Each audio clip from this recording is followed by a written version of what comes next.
Welcome back to the podcast. We have a very special podcast today, including an awesome guest, Jon Macaskill, Navy SEAL commander turned mindfulness and meditation teacher. He's a Naval Academy graduate and holds his master's in operations research from the Naval Postgraduate School.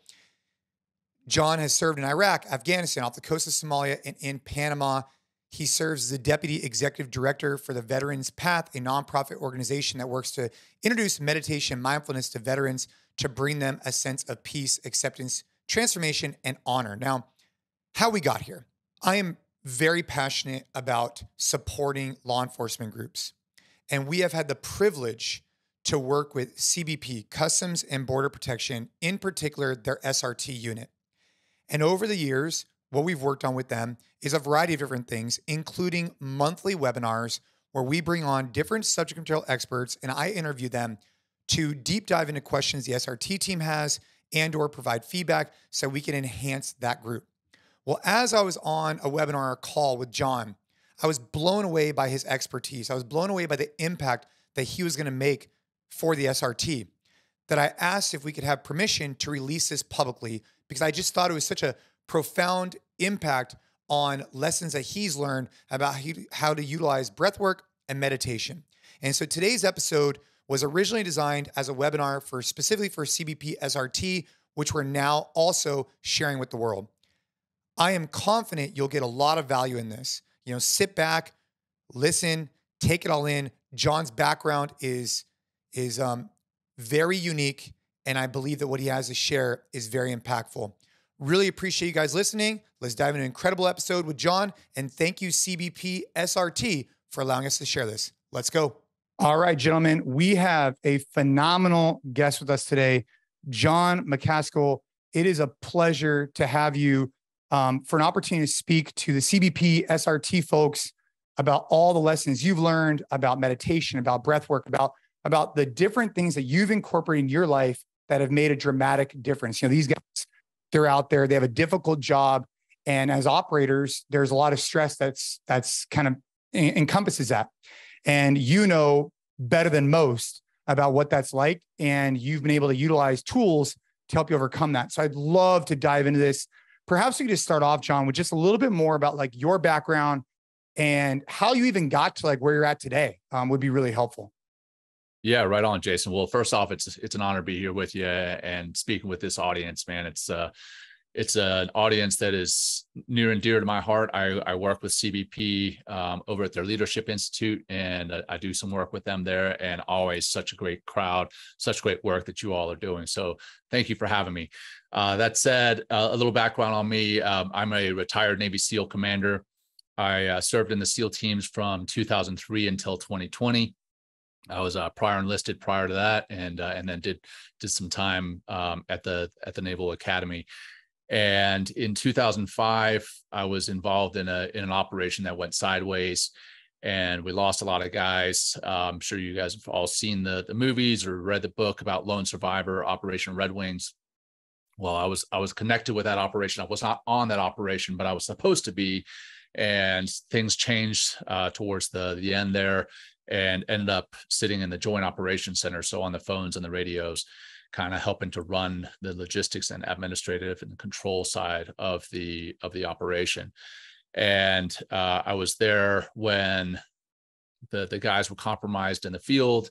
I was there when it ended up being a firefight, and got the call from Michael Murphy that guys were dying on the battlefield. And then was there when we got news that the helicopter had been shot down. So a lot of my friends, buddies, and people who, I knew their families, I knew their wives, their kids, that kind of thing. And so it was that particular operation actually underpinned a lot of the anxiety and depression and survivor's guilt that I felt really for the rest of my time in the SEAL teams almost. And I got to a really dark spot where I was considering some fairly dark options, and I was self-medicating with alcohol and prescription medication. And I went and saw a counselor, and the counselor had a lot of patience and also had a lot of honestly had a lot of balls because he stepped up and he's like, "Hey man, I want you to try this stuff, mindfulness and meditation." And I laughed at him in his face initially. And I was like, "Doc, I've got some serious stuff going on. I don't know what this hippy dippy woo woo stuff is going to do for me." And he was like, "Well, John, what if I told you if I had a pill that you could take that would improve your performance, both professionally and personally, both mentally and emotionally and physically?"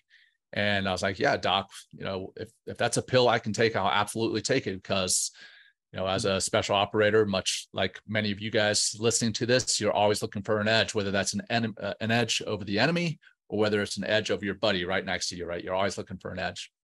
And so I was like, "Yeah, doc, I'd take that." And he's like, "Well, it's not a pill. It's meditation. I want you to try meditation out." So I tried it out. And the next day I went home and downloaded an app and sat down to meditate for an hour. And it lasted about 17 seconds before I was angry and frustrated. And my mind was on anything except that meditation. And I went back to the doc. I'm like, "Doc, man, that meditation stuff is a bunch of bogus. It's not what you told me it was. It's not going to change me. I am not a person who can meditate." And he said, "Well, what did you do?" And I told him what I just mentioned to you. And he said, "Well, that's like lining up at the starting line of a marathon without ever having run a step before. It's like going into the weight room and getting under, 350 pounds on the bench press, and you've never lifted weights before." And now he's speaking my language, right? So I'm like, "Okay, well, how do I start?" And he introduced me to box breathing, which many of us in the tactical space have been introduced to before, but it hasn't been called meditation or mindfulness. They're like, "Hey, we want you to control your heart. We want you to control your breathing so that you can shoot better, be better under control in the shoot house, on the range, that kind of thing." So I had done that before in the SEAL team. So I was like, "Well, doc, I've done that. I can do that." So if you're not familiar with box breathing, it's basically breathing in for a count of 4 or 5. That's the first edge of the box. Holding for a count of 4 or 5, that's the top of the box. Breathing out for a count of 4 or 5, that's the next edge. And then holding for a count of 4 or 5, that's the bottom. And you do that, 4 or 5 times. And what you're doing there is you're tapping into the parasympathetic state of your nervous system, parasympathetic side of your nervous system, which is calming you down. And, I, again, used to do that before I'd go into the kill house or on the shooting range so that I could shoot better. But then I started applying it in my personal life here after this doc had reintroduced it to me, and it would make me feel more in control, more in the present moment for a while. And then I would get cut off by some jerk in traffic. And then I'd be back where I had been before. And then I would do that breathing in traffic, and it could calm me down in traffic. And I started to do that regularly several times, 5, 6, 7 times a day. And I started to see how it helped me handle issues where I would normally get anxious or stressed or sad. And it brought me back under control so that I could respond to things rather than react. And over time, after about 2 or 3 months of doing that and some more in-depth meditations on the different apps that are out there, I started to feel better. And I was like, well, maybe it's just me. And then I had somebody come up to me at work and they're like, "Hey, John, what are you on? What are you taking?" Yeah. So, yeah, it was a big Other people started noticing, right? I mean, they started noticing this changing. So let me ask you this question. I think when people think about meditation, I do think they think like, or at least I do, right? And I've had some exposure to this, but where you're like, hey, you go download the Calm app, right? Or whatever it is. And you try and like go sit in a corner of the room in crisscross, right? And and you get 17 seconds in, you're like, dude, I'm over this. And you move on. Yeah. But you really talked about the box breathing. So in regards to as a first step to meditation, it's 4 seconds in, 4 second hold, 4 second out, 4 second hold. Makes complete sense, right? Like a box. Right, exactly. And essentially you would incorporate that anytime you felt a level of stress or anxiety that kicked in. Is that the way it started? Yeah, 100%, man. That's exactly how it started. And the effects of that it's a very basic exercise. It's just breath work. It's not even, don't even necessarily need to call it meditation, just breath work. And the effects of that can last anywhere from, 5 minutes to a couple hours. And then as you start to feel yourself getting stressed or anxious again or whatever, you just do it again. And you can do that just about any place, man. Like I said, I would get cut off by some jerk in traffic, and I can do it behind the steering wheel. I can do it behind my computer while I'm preparing for a podcast or preparing for an interview, right? I can I can do that when I'm in a tactical vehicle on the way to an assault. I can do some of that to get myself back under control, because you're actually tapping into the physiology of your body, and you can get back that control rather than that reaction you're responding. And so then do you start to develop then? So right now we're talking about it as a tool to reset you. Do you then start doing it preemptively? So like, I guess what I'm trying to say is like, is the next step you say, okay, I'm gonna wake up in the morning, I'm gonna do 10 minutes of breath work. Is that how it evolves, or how does it evolve from just like, you know what I'm saying? Yeah, exactly. So it's you hit the nail on the head. It's more, you start to get more proactive or preemptive rather than reactive. And you don't just have to do it when you get stressed out or anxious. You can do it, like you said, first thing in the morning to prepare you for that morning. You can do it after you've had, a cup of coffee and you're getting ready for your day. You can do it after lunch, getting ready for the afternoon. You can do it prior to going in for an interview or whatever it is that you're going to get anxious about. You can do that preemptively so that you, again, gain control. Absolutely. That's when you start doing it preemptively, that's when you've kind of crossed a hump. It's not just reactive. So taking it from box breathing, you are overcoming survivor's guilt and plus a variety of other things that many, many people cannot fully understand, especially the way you told me the story prior, not to bring that up. It's just the way you shared it. It was just so, it was just real. It was just, these were your guys, and it was a very big deal. And for you to be able to utilize breath work to overcome a lot of this is like super fascinating to me, because most people will never experience that level of, I guess for lack of a better term, adversity, at that heightened. So for you to be able to do that without drugs and alcohol or whatever. So it started off with this breath work in terms of the box breathing, but talk me through how that translates to like actually making a change in your mindset. Like, how do you, I guess, what's the next step? So we talk about now proactive, preemptive, et cetera, but like, it can't just be box breathing, right? It has to elevate from there. Yeah. So a lot of us, just about everybody, has had some level of trauma in their lives, right? And that trauma, most of us don't want to deal with it. We box it up, put it in a basement to be dealt with later, or never to be dealt with at all, to the point where a lot of us actually forget the trauma that we were exposed to. But if you've ever read Bessel van der Kolk's book, The Body Keeps the Score, that trauma manifests itself in your body. It manifests itself in your personality. It manifests itself somehow in you. And the only way to keep it from doing that is to address it. And I tried to do that through counseling initially, but I didn't even know what I needed to address. And when I sat down to meditate, when I got a little bit more in depth than the box breathing, and I started to do, longer meditations, more in depth, some of that stuff that I'd boxed up bubbled to the surface. I'm like, oh crap, this is stuff I should have talked about, months ago or years ago, decades ago. And now it was there at the surface. Now I was able to go and talk to somebody about it and process it. It was painful when it came back up. The term triggered that we all hear, I had been triggered, and I was like, crap, I need to go and talk with someone. And it felt really tough initially, but once I had it there to address and to speak with somebody about it, the meditation and the talk counseling together were much more effective. Going to talk counseling by itself can be very effective, but a lot of the time we don't know what we need to talk about. And this allowed me to figure out what I needed to talk about, bubble to the surface.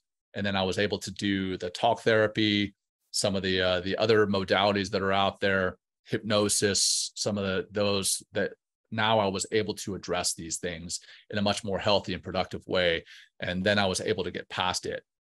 And so it wasn't the meditation alone. It was all of it together. Yeah. So just to kind of pulling on that thread, I haven't thought about it through that lens the same way. So the book you referenced was Body Keeps the Score. I'll have to go check it out. I've never heard of it before. Yeah. So you talk about trauma, then it manifests, and then you need to address it. I like the way you're describing this, because if I could summarize what you're sharing, it's that through breath work, which then leads you to like a longer duration meditation, which I'd like to hear more about from you. Sure. Does then your mind start to open and you start unlocking where the actual real trauma is at? Is that what you're talking? So you could then say, okay, the real trauma I'm dealing with is from, 1985 or whatever it is, right? Yeah. And I need to go talk to Bob about this or whatever it is. Is that what okay. All right. Yeah, exactly. Like, I can't put I can't put it. It's going to happen in different ways for different people based on the trauma they experienced and when they experienced it, and also how their body and their mind address it.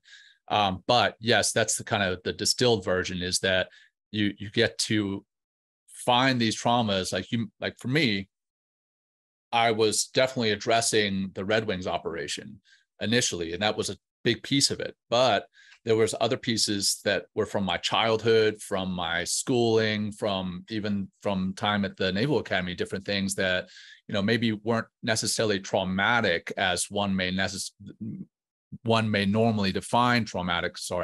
But something happened to me that changed me, and I didn't even really think about it. And once I was able to address it, that's when I was able to move on and move past it. And, there's a saying about dealing with trauma, and that the only way through it, or rather the only way to get out of it, is to go through it. And, most of us think, well, I'm just going to box it up and put it away. And that's not going to be healthy for you. And yeah, that the book, The Body Keeps the Score, is just, it's an amazing read by Dr. Bessel van der Kolk. And it is all about how trauma manifests itself in the body and the mind if you don't work through it. So, kind of backing up just for a second, the box breathing, like we shared, I think makes total sense to me. How do you then go from box breathing to this next layer of meditation? And what is that next layer to then start unlocking this? To get out of it, you need to go through it. And then I have questions about the therapist too, but just, yes. Yeah. So, the box breathing is a great place to start, lay that foundation, much like we were talking about before. And I'm going to preach to the choir here. You're a CrossFit guy. Like, you didn't start out doing Murph in, record time, right? You worked your way up to that. You worked your way up to being able to do X number of pull-ups and everything else. Well, you work your way up to a more in-depth meditation. And those more in-depth meditations could be something like having a mantra that you focus on, doing a body scan and noticing where you are holding tension physically and emotionally. You can do a meditation based on, changing the stories that we all tell ourselves, because that's what many of us walk around with, is these stories, these negative narratives in our minds. And you can do a meditation based on that. You can do a meditation based on. What do you mean by that? I'm sorry. What do you mean by changing the story? The mantra, the body scan. Okay, I get that. Yeah, that makes sense. Yeah. Do you have a mantra? Do you have a mantra you mind sharing, or is there something that you tell yourself? I don't use the mantras. I have in the past, but some mantras, for example, could be, as simple as, I am a good person. Right. I am not the person that I think I am. And that's where you combine a mantra and reversing the story that you're telling yourself. And what I mean by the story that you tell yourself is you walk around every day with these negative narratives that you kind of convince yourself that you are a bad person, that you don't deserve the successes that you've had, or that or the flip side of that is that you deserve the negative stuff that has happened to you in your life. These are the stories that many of us walk around with. And if you can do a meditation with a mantra that counters that, that can be very effective in changing the way that you think about yourself. It's like, the old Stuart Smalley on Saturday Night Live, right? You'd sit in front of the mirror and tell himself that he was smart enough, good enough, and doggone it, people liked him, or something to that. I don't know if you remember those skits, but I might be dating myself here. Yeah. but it was, a stupid skit with him staring himself in the mirror and telling himself some positive affirmations. Well, you take those positive affirmations and use those as mantras within a meditation. That can be very powerful for changing the negative narratives that we all walk around with. So the way that I would practically apply this, so I love what you're talking about with the mantra. When I think about the mantra, it's a little bit different than that. And I like where you're going with it. Like mantra from a CrossFit Games, like competing perspective would be like move fast, breathe slow. It's like a theory of like, I mean, in the teams, I'm sure they have a similar analogy where like, you want to move with purpose, you want to make moves, but you need to keep your heart rate under control. Like it's not going to help anybody if you're moving fast, but your heart rate is, if you're not under control, right? So that's kind of like a CrossFit related one. What you shared is a little bit more, I'd say personal and to your point, like changes the storyline to that reverse story you referred to.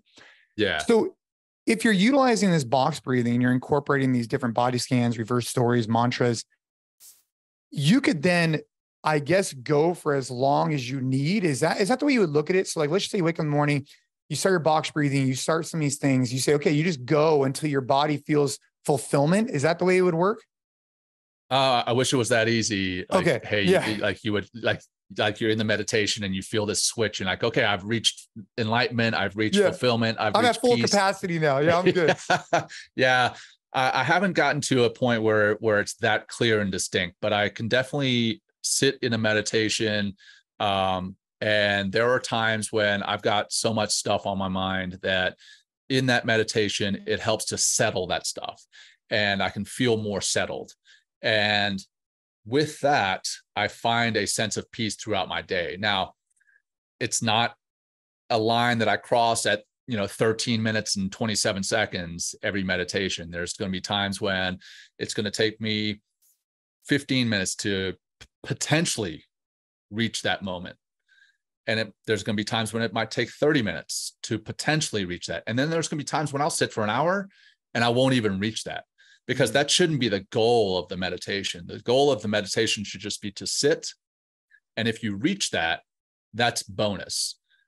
And when you sit and you don't reach that, you have to understand that you still got something out of it. You still got some time alone, doing some introspective work, being at peace in your mind.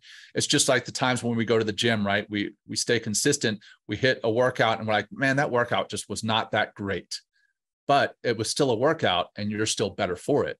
So the meditation may not be that great, but it's still a meditation and you are going to feel better for it in the long run with consistency.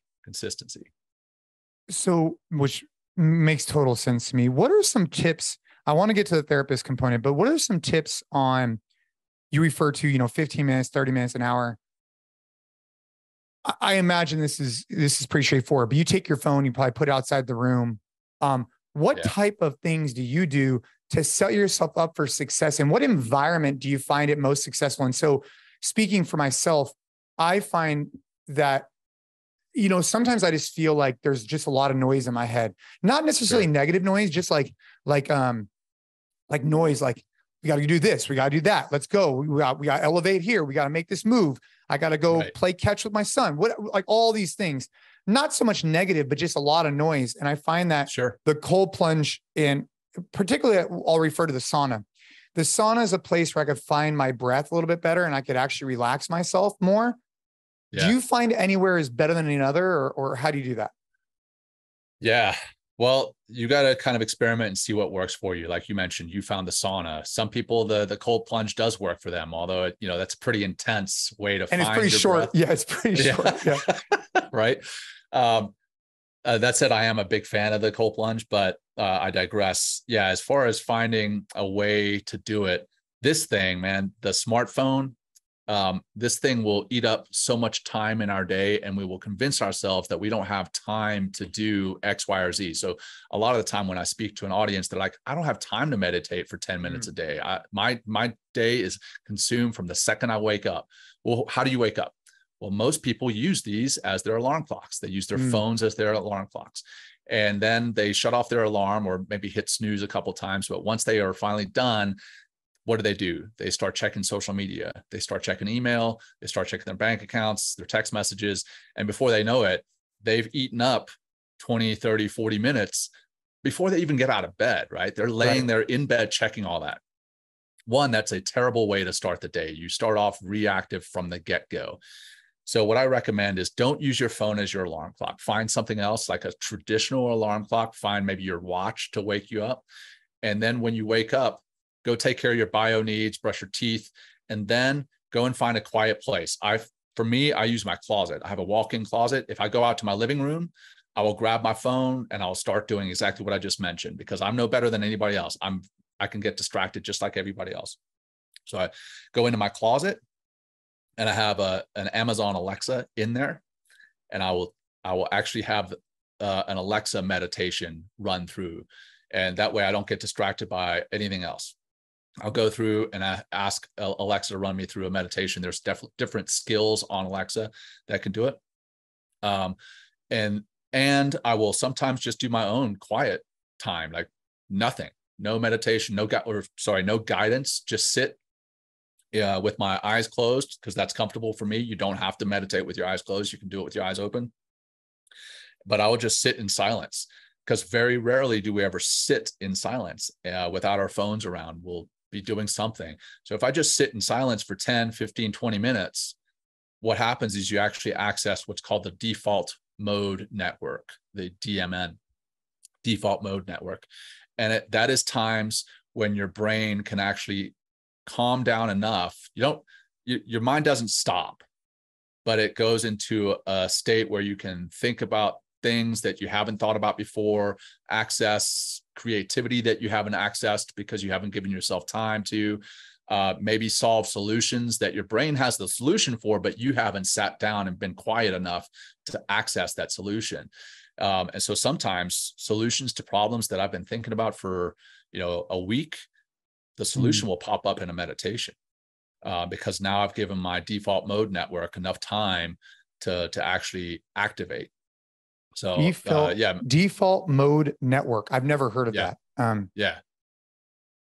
Okay. And wow. What I love about what you're talking about is, I think about this a lot with kids. When I was young, and I'm sure when you were young too, we didn't have all kinds of technology at the dinner table or different places when we go out to eat. And we would have to, self-soothe. We'd have to identify things that we needed to do as kids to entertain ourselves. Like we'd be at a restaurant, we'd be playing like little football where you use the sugar packets and you try and like get it off the edge. You remember that game? Yeah. And stuff like that. We wouldn't just be, on an iPad. And it's so simple for us to stimulate ourselves nowadays. And by no means, I don't think either one of you either one of us are demonizing the phone. It's a very useful tool, 100%. Sure. But recognizing where it fits in. I really like what you're sharing in terms of, obviously I think a lot of us think about those things, but the biggest takeaway I have, and I've thought about this a lot recently, is just the reactiveness. So, you can only control what's in your, like, you can't control what's outside of your control. Obviously, when you open up a phone, it's outside your control what's going to come at you from the other end, from an email to a text to especially social media. Oh yeah. And, so I appreciate what you're talking about. I wrote that down about just reactiveness, right? Instead of you kind of owning the day, it's almost like the day starts you off kind of owning you, It owns you from the get-go, man, from the get-go. And so, the default mode network, dude, that's super interesting, because you're right. Through critical thought, through brainstorming, through silence, it could unlock a specific area. And I'm curious, you talk about these tips, and then you get into talking about how therapists are a very important tool. And I have utilized a sports therapist. I also use a business coach that I meet with regularly, just for developing my own leadership skills and things of that nature. And I find that talking through things makes it a lot easier. Half the time the person doesn't even really talk much, right? You're just sharing your thoughts. Right. What do you look for? I imagine you've worked with a variety of different specialists. What do you look for when you're looking for someone to talk to? And how do you break down this misconception that you're not like a hardcore dude if you're talking to someone about, things you're going through? Yeah, man, the narrative around therapists or mental therapy should be changed big time, right? It's mental fitness. That's what we're doing, is we're establishing and maintaining mental fitness, cognitive fitness, whatever you want to call it. But when someone goes to the therapist, they may have something that they're struggling with and they need to talk through that. But sometimes they just have mental fitness to maintain. And so what I started doing towards the end of my military career, when I was seeing a therapist regularly, I had this big calendar that sat behind me, and I wrote mental fitness appointment. in big letters, and I highlighted it. And the guys would come by and they see what is that? What is mental fitness? Are you going to a mental gym? What is that? Yeah. Or I would get the other side and people are like, hey, sir, you okay? Everything all right? I was like, yeah, man, I'm doing great. I'm just trying to maintain my level of mental fitness. Because again, coming back to the fitness analogy, right? The physical fitness analogy, what do? We go to the gym, we get in shape, and then we want to maintain that physical fitness. Well, we're not physically ill. That's not what's driving us to the gym. We want to feel better. We want to look better. We want to be stronger, faster, those types of things. Well, the same thing with our minds is that we want to feel good. We want to be better, faster with our minds, stronger with our minds. And so the narrative needs to change there. So rather than calling it mental health, mental illness, or anything, I call it mental fitness or cognitive fitness, and maintaining, establishing and then maintaining that. Now, to answer your next question about, what am I looking for? I do like to have a therapist that brings out what I already know. A lot of the time I'll sit there and, they won't ask that many questions, but they'll get me to talk. Right. And when I'm talking, something will pop up and I'm like, shit, I can't believe that just popped out of my mind. I've known that this whole time. Right. I'm sorry right. if I don't know if no, you can swear. Yeah, it's fine. It's all good. No, you're totally right though. Yeah. Keep going. I love this conversation, by the way. There's a lot right of, on, man. A lot of takeaways, I think, for me and for everyone that's listening to this. Good. Thanks, brother. I appreciate that. Well, yeah. So a lot of what we need to establish and maintain our mental fitness, we already know. And it might be from, having a conversation with your spouse, or to having a certain level of conversation with your children or your coworkers or whatever it is. Maybe it's just a deep conversation that you need to have with yourself about where you are. A lot of the time that bubbles up through being guided to the answers, not being given the answers, right? So I do not like a therapist, and this is my opinion, so I'm going to preface it with that, but I do not like a therapist when I walk in and within the first 2 minutes, he or she is telling me, hey, you need to do this, you need to do that, you need to do this. You don't even know me yet. Like, get to know me, get to know what works for me and what doesn't.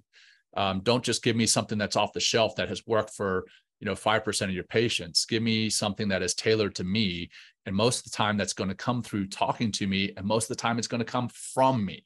I'm going to come up with my own ideas of what I can do to address that. Maybe it is coming back to the phone. Maybe it's addiction to technology. That is one thing that I have struggled with in the past. Is it the dopamine fix that we get from social media and email and everything else? That's a drug, and it's tough to break the addiction there. Well, when I sat down with a therapist a couple months back, I go every 2 weeks to a therapist, whether I'm feeling great or not, I go. And a couple months back, I was talking through exactly what I was just mentioning about the time management. I was like, I just don't feel like I have enough time. And we sat down for a while, and she's like, well, how much time are you actually spending on your technology? I was like, damn, it's right there in front of me. It's right. Yeah. Break down your day for me, every minute by minute. Tell me exactly where, it's the same idea with working out, right? We hear this a lot. I don't have time to work out. It's like, dude, come on. Like I just told you, I just sprinted 1.5 miles. And I'm like, it took me, 9-10 minutes. And that's not a lot of time. I mean, that's the same amount of time that people probably, to your point, are looking at whatever and just wasting their time on or whatever they are. Yeah, man, they're getting sucked into it. And again, I don't want to knock those, because sometimes you do need to just have some passive entertainment, and I'm all for that, but you have to have those boundaries, right?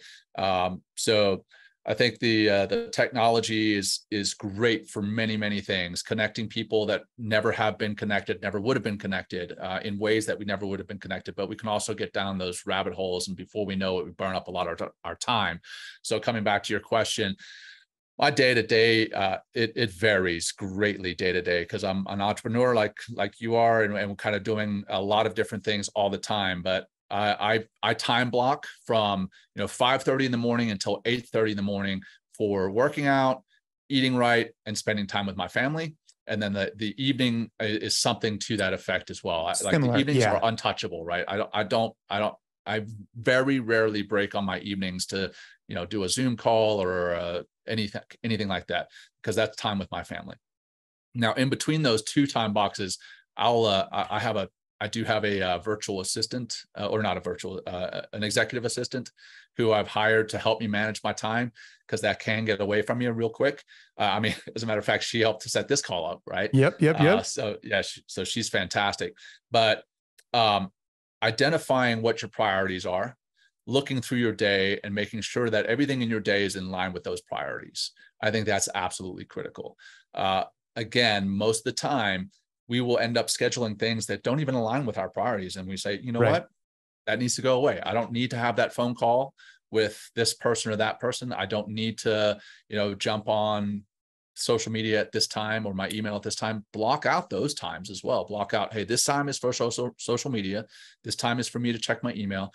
Having your email up the whole time in front of you when you're on a computer, it's one of the worst things there. Because it's tough because it just pops. It just pops. Bing. And what's the first thing you want to do? You want to check that email and you want to answer it. Yeah. Well, now you've gotten yourself out of that state of flow or that zone or whatever you want to call it, and you can't focus on what the task at hand is. And and you get distracted real quick. Sorry, go ahead, man. Yeah, you brought up this idea of mental fitness, and I want to just go back to it real quick, because I refer to my when I was competing professionally in CrossFit, I was using a sports therapist, right? And it always sounded like cooler to me, like, hey man, I'm using a mindset coach to help me perform better. Like, it wasn't like a representation of my life. It was just, but what ended up happening with this guy was 90% of it was not even fitness related. Like it was everything else going on in life. And it was just 10% that was actually about the competition, right? Or maybe 30%, whatever. And, looking at it this way, in CrossFit, there's this fitness continuum. And the way you look at it is that you go from sick to fit along this continuum. So imagine like there's like a line, or it's a linear progression. And at the bottom, you'd consider someone sick if they can't, get off the couch. Their resting heart rate is, 80 beats a minute or 100 beats a minute. They, their blood, body fat is 30, whatever. Then as they get well, their body fat is at this percent. They could deadlift maybe their body weight, whatever. And then there's like fitness indicators. Then you have fit, which is, deadlift 3 times their body weight, 8% body fat, resting heart rate of 40, 50 beats a minute. When I think about your mental fitness, I almost think about it through a similar continuum that it's because you talk about there's obviously mental illness and mental health issues everywhere. But when you talk about it in terms of fitness, it's like, well, dude, your mental fitness just isn't where it can be. Right. And I never thought about it through that same lens of like, you have your fitness and then you have your mental fitness, and they both are almost on a continuum, and you can either be enhancing or going the other way, I guess. Right. Anyways. Right. Yeah. Yes, I would agree with that. For the most part, I would say that there are definitely factors in our lives that can knock us off that mentally fit level on that continuum or on that scale. Right. So like quickly, we may be mentally fit, very resilient. And then, a member of our family gets in a car wreck and they're hurt really badly or potentially even killed. Like that's going to give you a blow, right? If you do not struggle with that, then I'm more concerned with you than right. Then what's the matter with you? Yeah. Yeah. So I think, but I guess the same thing if in mental fitness, in physical fitness, like if you got into a car wreck, now you're at the top of your fitness level and you get into a car wreck. Well, now you're going to have to be in the hospital for a while, and that's going to take you down a couple notches. Well, same thing with the mental fitness. I think there are definitely things that get thrown at you personally, professionally, and emotionally that are going to take you down a couple of notches. But having put in that work already, you're going to bounce back faster. So now you're going to be more resilient so that you can come back faster, better, stronger, sooner, if that makes sense. Yeah. I mean, there's such parallels there. My daughter, I think I told you. So my daughter got diagnosed with leukemia. And when she got diagnosed with leukemia, it's a very, it's very similar to what you're talking about. It's not but you're right. It's almost like muscle memory and fitness. Like you're a fit guy, like you could even if you got out of shape or I got out of shape, our body can get back to it a little bit quicker than most people because we've been training for decades. I guess those same things apply to the mental side. I hadn't looked at it through that lens. I want to ask you, so you talk about the family blocks, which I really appreciate, the morning block and the evening block. Yeah. Yeah. How do you incorporate mindfulness? How do you incorporate breath work? How do you incorporate what you're a believer in with your family? And if so, what are the lessons learned in terms of too hard, too quick, and maybe pushing people away from this style of training? If any, Great maybe question. there is no, Yeah, you know what I mean? question.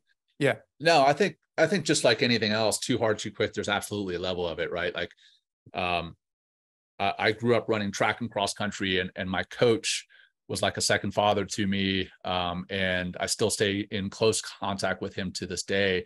And when we were growing up, he had a son that was, 10 years younger than us. And he was running around with us, goofing off. And I remember telling my coach, I was like, man, this kid's gonna be a hell of a runner. He's like, if he chooses to be, so many parents want to kind of push their dreams and their missed goals down onto their kids and live vicariously through them. And when he said, if he chooses to be, that was like a light bulb went off in my head. I was like, okay, when I'm a dad, my desires and my missed goals are not going to be for my kids to earn. Those are just going to be things that like went by the wayside, and they can earn their own goals. They can go after their own dreams. I'm not going to push that on them. Now, how does that translate to what I'm talking about here with the mindfulness and meditation? I am certainly not going to like force my kids to sit down and meditate, right? And I how old are your children?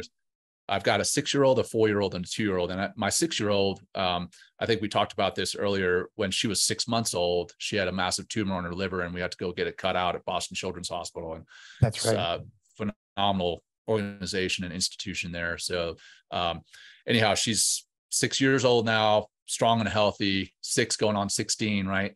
Yeah. Anyway, so I have introduced it to them through example, right? Like if they see me getting upset, they see me getting stressed, I will stop and I try to take a breath, and they're like, Daddy, what are you doing? I'm like, I'm just resetting.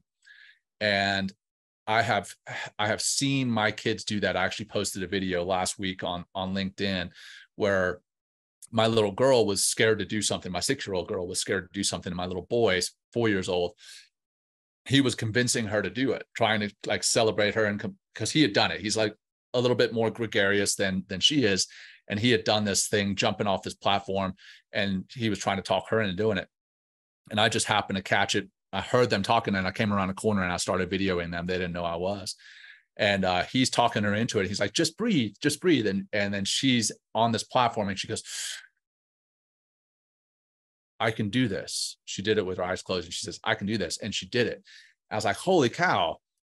The example that I'm setting is actually translating to them. So I guess I say that all to say that right now they're very young, and I'm not going to force it on them, because I think if anything forced on anyone, they're going to push back against it. But if I model it by example, then they can learn from it and start to apply it in their lives. And they are. Again, the fitness parallel comes into play, right? I have a gym downstairs, and there are times when I convince myself, hey, I don't have time to work out because I got kids. Well, it's exactly the opposite. You should be working out because you have kids. One, so that you have the energy to keep up with them, because it takes a lot of energy to keep up with young kids. But two, to set that example for them. Yeah. And I have seen when I'm in that gym downstairs, my kids will come down and they won't walk in and walk out. Like my 4-year-old boy will walk in and start doing push-ups. Dude, right now, 100%. Granted, they're 4-year-old push-ups. They're not perfect, and I'm not getting in his face. It doesn't matter. Him, hey, yeah. But he's seeing that example of his dad and his mom doing the hard work, right? Mentally and physically. So it's just through example that I've started to teach them. Now, I have at times at night when they're going to sleep, a 6-year-old, a 4-year-old, 2-year-old, that they're in that stage where they don't want to go to sleep. And I will start talking to them almost like in a meditation voice, kind of calming them down, and I'm getting them to breathe and activating their parasympathetic nervous system. And then I can see that their body and their mind, they're calming down right before my eyes. But I'm not forcing it on them. Right. So, Dude, yeah. yeah. We're, so, I'm really leaning into, through our podcast now, or my podcast, the Jason Khalipa Podcast. We basically rebranded. So it used to be business focused, then it got into athlete focused. And now it's just like, dude, you know what? I want to talk to dads. I want to try and level up, and I want to talk to entrepreneurs and dads. We're just, we have one shot at this whole thing. And I think that the point you're trying to make is like, I was talking to a gentleman the other day. His name's Matt Boudreaux, and he's discussing this kind of like a forward-thinking approach to education. But one of the things he was talking about was the idea that your children are at like essentially like a factory reset at zero, and they have inputs from all over. But you have the opportunity to be the number one input. And so what you create as normal just becomes normal. And I think for any dad listening right now, it's like we have a choice on like creating what is normal. Like for my kids, like it's just normal. Like it's the same as them brushing their teeth or putting on deodorant or whatever, right? Like literally brushing their teeth, eating breakfast, working out. Like those are just things that are part of their lives. And I don't think we really even tried it. To your point, like, I wrote this down, like, just the idea that it just becomes introducing through example, right? Like you're not talking about, oh, let me share with you what breath work is. Like, no, dude, when you come in, you might be a little bit stressed, whatever, people can visibly see you go through that. And then it basically rubs off. Right. Yeah, it's great, man. Congratulations, by the way, on 6'4" and 2. You, you must be a busy guy. Yeah, I got started late in life, but it's not a seasoned man's game. It's a young man's game. But I am blessed to have these children in my life. They make me want to be a better man every day. Well, staying fit helps. Like you'll have the energy to keep up with them. So kind of, I want to be sensitive of your time, but just to kind of discuss this. So, we've talked about a lot today in terms of finding the right therapist, obviously box breathing, meditation, identifying times to do that. Any other takeaways that you've seen that have really helped you overcome, I'd say some, legit adversity and trauma in your life, including with your daughter, right? And so just to kind of, again, talking about this mental fitness side, and any other kind of tips and tricks that you've incorporated that maybe take it a step further or that open up people's minds. I just feel like you're a great person to have this conversation with. So I want to hear more. Well, I appreciate that. Brother. Well, I will start with developing a support network, a support network of friends, of family, of work colleagues, and clearly articulating to them what it is you want to do, whether it's, get better mentally, to get stronger in the gym, or to, I don't know, maybe run a marathon, whatever your goal is. Figure out what your goal is, write that goal down, write the action steps to achieve that goal, and then share those action steps with your friends, your family, your colleagues, your support network. Because as you write those goals down, you're more likely to succeed. And then as you share those with people who are going to hold you accountable and support you in the pursuit of those goals, you're much, much more likely to achieve that. And now you're like, okay, well, you're talking goals and you're talking mental fitness, mental health. They're not counter to one another. A lot of the time, feeling better mentally is a goal. And that can look like going to the gym. Maybe that is not just meditation, but maybe it is going out and doing something healthy for yourself. Eating better, maybe that's your goal, right? And you share that with your friends, your family, your colleagues, your support network, whatever that looks like. I think that's a critical piece. And then, I won't get too religious, but I personally do have a faith base, and having that faith base, it has been huge in who I believe I have become, and supporting me, and the people in that faith have been very supportive as well. So I think that is very helpful. Has that evolved? In figuring out. Just on the faith, has that evolved over time? It has, man. Like from being overseas to when you were back, like it just kind of evolved, right? Like your relationship. Yeah. And I won't say it always positively evolved. I think there was times when it was definitely negative. Times when something that I was struggling with caused me to lose that faith, or at least lessen the strength of the faith. But yeah, it's been and continues to be an evolution. That relationship that I have with who I believe to be my higher being is always evolving. And I believe it's actually strengthened through mindfulness and meditation. A lot of people, I'll just tell you, my faith is I'm Christian. And a lot of people in the Christian faith will be like, oh, well, meditation is not Christian. I'm not going to get into that argument here, but I believe personally that meditation has bolstered my walk in my faith, because I can tune out some of the noise that is out there in the world, and I can tune in to what I want to learn from my higher being, who I believe my higher being is. And I think that without that, it's not as clear or profound. That relationship is not as clear and profound. So, yeah. Dude, I love it. I appreciate it. Yeah, I think that evolution of that relationship, I can only imagine for you, especially with what you've gone through in your life and what you've seen, how that evolution has continued. Well, on behalf of myself, everyone listening, right? The CBP, the SRT, we just want to thank you, man. Thank you obviously for your service, but also just for taking your time, right? And sharing your insight.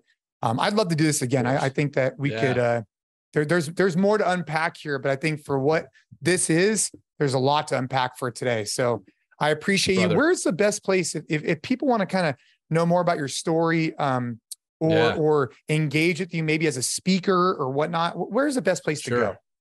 Yeah. Thanks for that, Jason. If you go to jonmacaskill.com/links. So Jon, Jon Macaskill, MACASKILL.com/links. That'll take you to all my social media, my email, my personal website. It'll take you to all the things. So that's the easiest way. Perfect.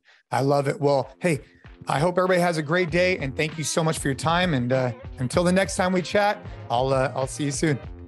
All right, brother. Thank you.